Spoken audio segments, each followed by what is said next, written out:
banyak yang tertawa melihat komedinya, jadi ngedenger itu aduh senang gitu ya. Dan memang tujuannya dari kami dari awal ya harus menghibur, karena Warkop DKI dikenal dari dulu sampai sekarang itu ya menghibur, bisa membuat orang tertawa tapi bisa juga menyendil sedikit-sedikit masalah-masalah sosial ya yang kita tahu. Makanya tadi di cerita mungkin teman-teman lihat kenapa ada 3 isu yang kita angkat di situ. Gitu. Baik, terima kasih banyak Kak Daryl. Mas Rako Priyanto, selamat malam. Selamat malam. Terima kasih sudah hadir juga Mas. Kita di sini juga pastinya penasaran ya untuk pemilihan karakter yang akhirnya dipilih oleh Mas Rako nih. Ada Mo Sidik, kemudian juga ada Fahri dan juga Mas Wiwit. Tuh mungkin secara sedikit saja gimana nih pemilihannya nih Mas? Oke, terima kasih buat teman-teman wartawan. Udah pada nonton tadi? Sudah. Oke, jadi udah tahu kontennya ya. Oke, jadi kalau untuk pemilihan karakter-karakternya ini jujur dari pihak Falcon dan Darrell, dia memilih itu gitu. Tapi tujuannya adalah karena kita ingin melestarikan Warkop DKI, gitu ya Om ya, Om Indro ya. Jadi mumpung ini animasi, jadi kita cari yang memang suaranya itu secara karakter itu mirip dengan Warkop aslinya gitu, kayak Om Dono, Om Kasino, almarhum ya, dan Om Indro. Sebenarnya itu alasannya. Terima kasih banyak Mas Rako Priyanto, dan kita tonton bersama juga tadi suaranya mirip banget ya ternyata ya. Dan sebelum kita berkaitan dengan yang lain, saya akan berikan kesempatan nih untuk teman-teman media, silakan kalau mau bertanya. Ya, kalau adakah ide-ide cerita dari Mas Dono, Mas Kasino, bohong saya kalau bilang ada ya, karena nggak kepikiran sih Mas Dono, bahkan setelah saya sendiri juga tadinya nggak kepikiran bakalan bikin animasi kayak gini. Tetapi gini, bahwa saya kepengen banget karakter Dono dan karakter Kasino nggak hilang. Sejujurnya tadi juga saya dibilangin, katanya, terus saya ngeliat sedikit, katanya tadi ternyata gergeran ya anak-anak kecil. Itulah uniknya ya film kartun itu. Kalau kita yang nonton yang dewasa, kalau nggak sama anak-anak kita ketawa juga enggak. Tapi tiba-tiba sama anak-anak ketawa kan. Dan itu yang tadi saya bilang. Ternyata kenapa tadi Mas Rapu juga bilang kepengen melestarikannya, itu justru itu. Mungkin bukan hanya ide, tapi saya kepengen Mas Dono, Mas Kasino walaupun dengan bentuk yang kartun tapi masih diingat oleh anak-anak sekarang. Sedikit cerita yang nggak tahu Anda semua tadi udah dengar atau belum, tapi gini, saya tertarik ketika seorang anak dibilangin di belakang saya, bapaknya ngomong, itu Om Indro tuh yang filmnya, videonya atau CD-nya suka kamu tonton. Otomatis yang ditonton waktu saya muda dong, kayak gitu. Jadi anak pinter banget tadi anak sekarang ya. Dia ke depan, om papahnya Om Indro ya. Jadi betapa bahwa karakter itu nempel banget teman. Karakter saya yang dia tonton adalah karakter Indro muda yang masih berambut, yang ini kumisnya masih cerit-cerit hitam gitu ya. Tiba-tiba sekarang dia lihat nih botak, jenggot dan kumis putih tebal kayak gitu. Nggak mungkin Indro. Nah, saya kepengen itu Indro muda, Dono Kasino muda, Dono muda yang di film itu, yang betapa anak kecil sekarang pun masih ingat, itu pengen diabadikan. Nah, sekarang saya kepengen lebih lagi memulai dengan dengan kartun ya, yang benar-benar untuk anak-anak kayak gitu. Tentunya ceritanya juga harus kita sortir benar-benar, jangan sampai ya, artinya jangan sampai ini cuma lucu buat anak gede ya. Target kita memang anak-anak sih, lebih kepada anak-anak. Warkop suka mengkritisi dulu lagu Indonesia zaman lagu anak-anak tuh yang dapat cuma kita doang, kami gitu. Karena anak sekarang nggak ada, semuanya lagu cinta-cintaan. Ada lagu anak-anak kayak Bu Kasur segala macam, Bu Fat segala macam. Nah, itu sih sebetulnya. Memang bukan ide mereka, tetapi saya kepengen Dono Kasino tetap ada di benak anak-anak Indonesia ini walaupun mungkin dengan lebih kartun yang lebih abadi ya. Karena kalau yang muda-muda kan akhirnya saya tua, Mas Dono Mas Kasino nggak ada kayak gitu. Jangan sampai terulang lagi nanti. Oh, bapaknya malah nanti kakeknya Om Indro ya. Kayak gitu. Itu sih. Terima kasih Mas. Terima kasih banyak Pak Yudi. Kalau bagi saya, Warkop DKI itu adalah satu bentuk budaya yang terlestarikan dari Indonesia gitu. Juga mewakili dari tren film yang ada di masanya gitu.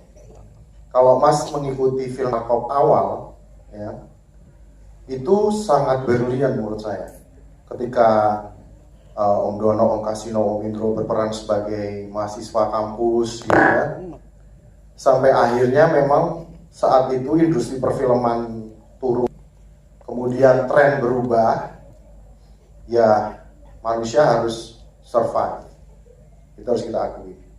Nah, untuk Warkop DKI Kartun ini terus terang karena memang market kita tuh anak-anak gitu ya. Yang pasti kita sesuaikan dengan selera dan pola pikir dan perasaan mereka lah gitu. Harus ada unsur edukasi, harus ada unsur estetika, harus ada unsur eksklusivitasnya karena memang ini kan pertama kali Warkop dibikin kartun gitu kan. Dan secara estetika juga harus kita jaga gitu. Bagaimana anak-anak ini yang begitu aktifnya bisa terus duduk dan nonton. Itu sih tantangan buat saya pribadi gitu ya. Jadi kita memang secara sound design dan segala macamnya itu memang ditujukan untuk anak-anak gitu. Begitu pula dengan bentuk animasinya gitu. Bagaimana caranya Darel dan timnya Pumata itu tetap membawa ciri khas Om Dono, Om Kasino dan Om Indro, tapi dalam bentuk animasi dan dalam tanda kutip istilahnya kartun lah. Gitu sih sebenarnya. Jadi jangan dilihat Warkop itu hanya sepenggal, tapi Warkop itu adalah sebuah perjalanan panjang yang bagi saya pribadi dari saya kecil sampai sekarang adalah perwakilan dari budaya dan cermin dari industri film nasional. Baik, Kak Derio mungkin menambahkan dari sisi animasinya.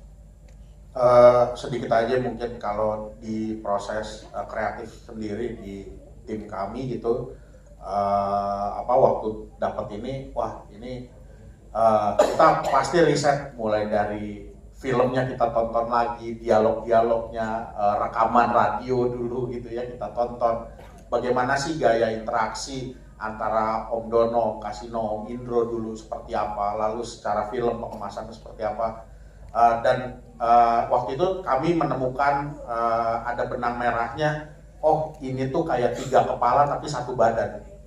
Jadi di naskah pun ketika kita kembangkan cerita ini, kita selalu kalau lihat tadi adegan mereka selalu bersama-sama ya, gitu ya, selalu bersama-sama, situasinya sama tapi reaksinya berbeda-beda. Dan itulah proses kemunculan komedinya dari situ gitu. Ketika kita ngegarap ide-ide yang sekali lagi karena animasi kita bisa memunculkan yang nggak masuk akal menjadi masuk akal gitu di dunianya Warkop DKI Kartun ini gitu. Tapi kuncinya tadi ini ada 3 kepala di dalam 1 badan yang saling berkonflik, saling berinteraksi sehingga memunculkan kelucuan itu sih.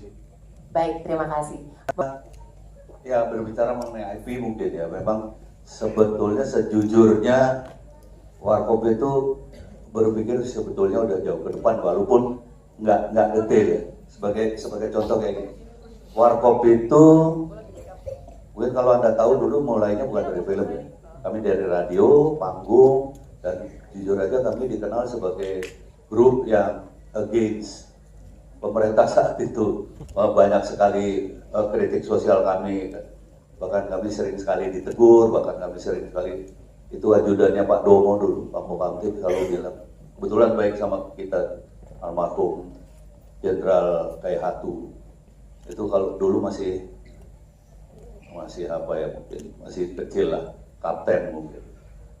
Nyong, panggil kami Nyong, Ambon. Nyong, Aleso ada di map kuning itu. Jadi kalian udah ada di map kuning. Map kuning itu artinya hati-hati loh. Mungkin kalau map merah mungkin itu yang pada hilang kali ya.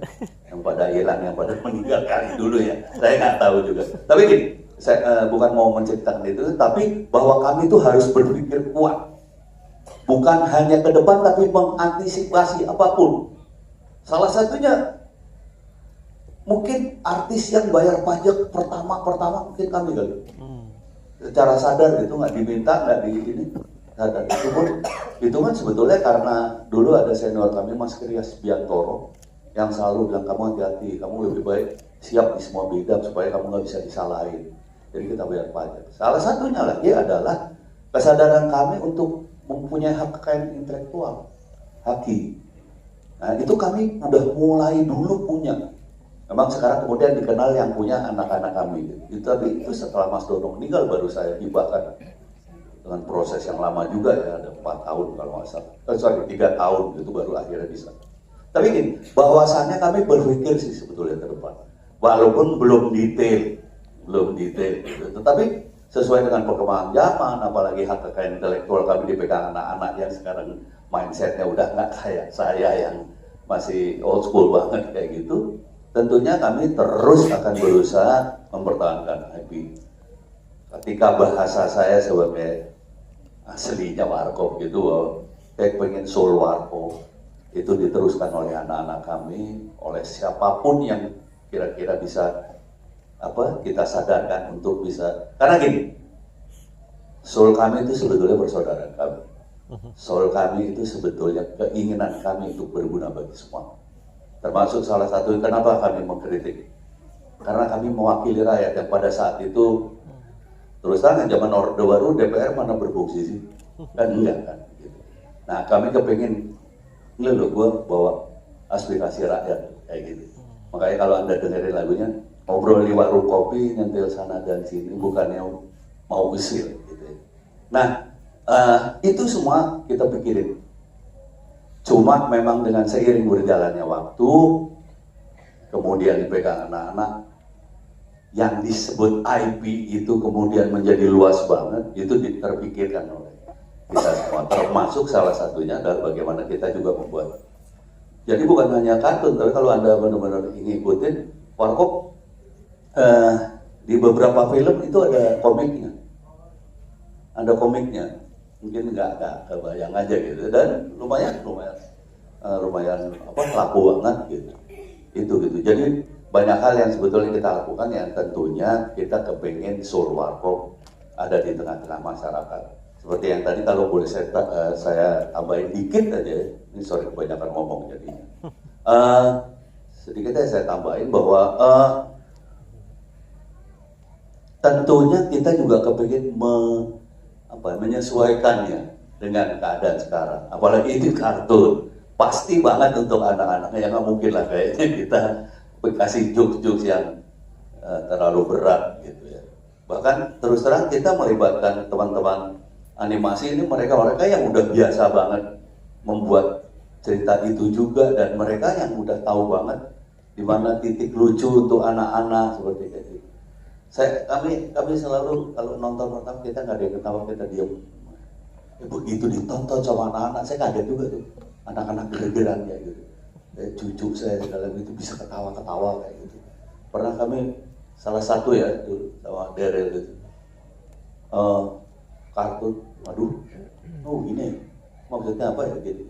Begitu tonton sama kita panggil anak-anak yatim kita nonton, itu belum apa-apa ya, masih rough edit gitu. Itu gergerannya minta ampun gitu. Itu bukti bahwa betapa mungkin bukan hanya film ya, tapi komedi itu bergerak banget. Kayaknya nggak mungkin, makanya suka ada bilang kan, jokes bapak-bapak gitu.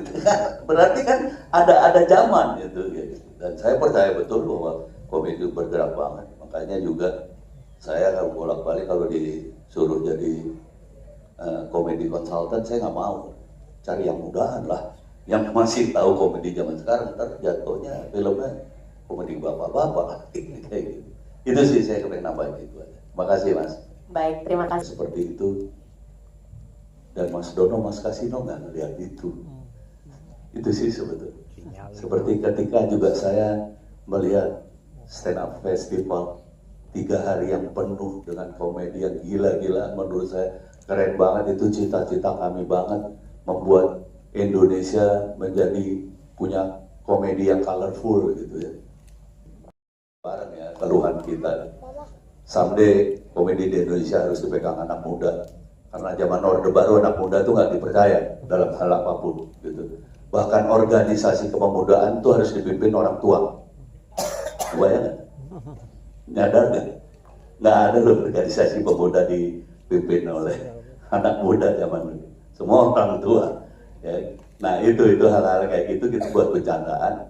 Makanya dia bilang nggak bisa nih. Ke depan komedi di Indonesia harus colorful. Semua komedi ada. Tradisional, modern, apa segala semuanya ngeblend jadi satu. Anak muda harus berperan sebagai komedian. Dulu nggak mana ada anak muda. Anak muda komedian juga ya warkop cuma dulu. Yang lainnya semua udah sepuh-sepuh. Gitu sih. Jadi alhamdulillah ini semua tercapai. Saya betapa bersyukurnya, betapa ya Allah Tuhan begitu baik sama kita. Tetapi saya juga berpikir bahwa inilah usaha kami. Kami yakin berusaha dengan benar-benar, dengan serius, dengan segala daya upaya kita.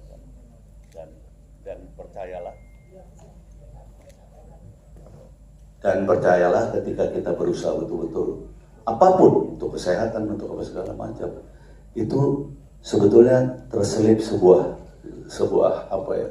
usaha kita untuk benar-benar bersyukur kepada keadaan kita.